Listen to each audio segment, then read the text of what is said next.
I'm looking in the mirror this morning and I'm thinking I'm 35 years old. I'm married 11 years and I got a boy who's got to sleep in the living room because I got nothing, hey? Wow. I remember it well. We've all seen her amazing work in the iconic book, stage play, and film, A Raisin in the Sun. The Goodman Theater now honoring the life of Chicago legend. That's right, she was from Chicago, Lorraine Hansberry, with a citywide celebration of her life and work. And here to talk about it is the Goodman Theater resident director, Chuck Smith. Thank you, Chuck, for coming in. Thanks for having me. You've been there 23 years. You know what you're talking about? Yes, I do, yeah. This is amazing that this play that is going to start playing June 5th. No, it goes until June 5th. Right. It's open Monday.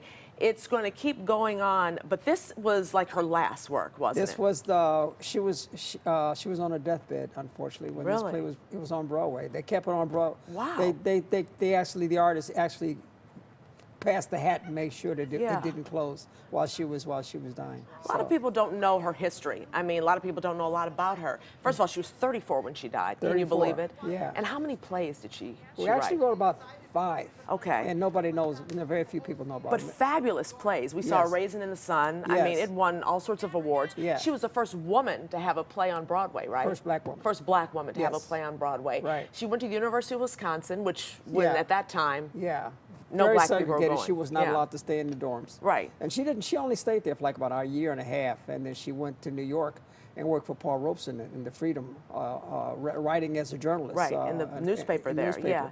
And she and Paul Robeson, I think James Baldwin, they became friends. It was during the Renaissance period. Yes, it was. And a lot of people just think of her as a writer of A Raisin in the Sun. But she was a journalist first, and then, became a playwright. Yeah. And, Raisin in the Sun was something that she, from her Chicago roots. And it came from a Langston Hughes, the idea came from a Langston Hughes the poem. title. Yeah, A Raisin in the Sun. Yeah, A Dream Deferred. A Dream Deferred, yes. Yeah, that's where the Raisin in the Sun's title from. But the idea kind of came from her childhood. Tell us a little bit about that. Her dad was a realtor, and she would sometimes go with her dad to collect the rent, and that's where she experienced the people that she wrote about in Her Raisin in the Sun. But that's not her life.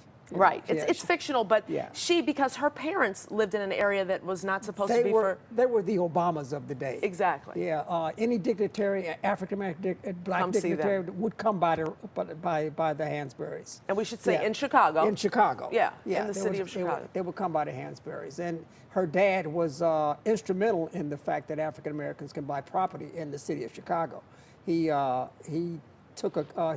some property and was sued for it, and he took the case all the way to the Supreme Court and won, and that was Well, because there was a racial covenant that you couldn't buy property in those days. And they moved into an area that was basically white on the south side, which of course now is the Washington Square area is all black, but 64th and Rhodes. They made a stand. They made a stand. But that's where she's that's where she got that from, that fire. She's an activist, at heart. And this play on the stage at the Goodman right now is about that activism.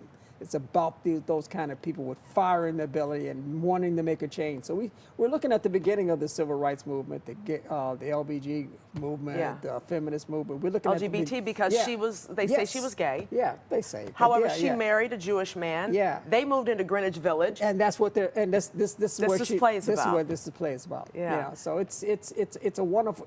The thing is that it should have gotten the reviews that we got for our production when she was alive 50 years ago and the play was on Broadway. It got mixed reviews.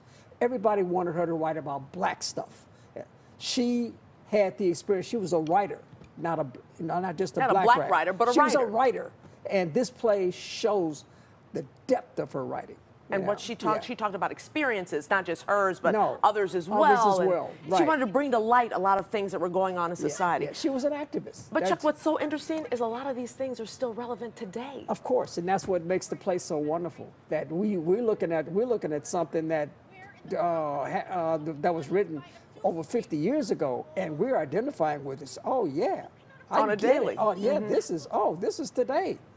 So it's a wonderful play, a wonderful theater experience, and I hope people take into the celebration that we got surrounding the play. What are some other things that are going on? We're experiencing all of her works, through a series of seminars, and we're going to do Lorraine Hansberry's her birthday's May 19th. Oh, we're going to okay. celebrate that. The mayor is going to proclaim it Lorraine Hansberry Day, and we're going to give out some awards at the end of the month called the Lorraine Hansberry Awards, you know, to some of our contemporaries. It's phenomenal. Is the show sold out yet? Can people still get tickets? They can still get tickets, Okay. and by all means, call the Goodman Theater and come see the show. It's a wonderful experience. Yeah, it's a piece of history. It's a piece of Chicago history. It's a piece of African American history, but that's all a piece of history, American right. history. It's about Lorraine Hansberry, Yeah. and we understand the depth of her writing. Yeah. Thank you so much, Chuck, for coming in. And folks, get out there for more information on the Lorraine Hansberry celebration and the Goodman's production of The Sign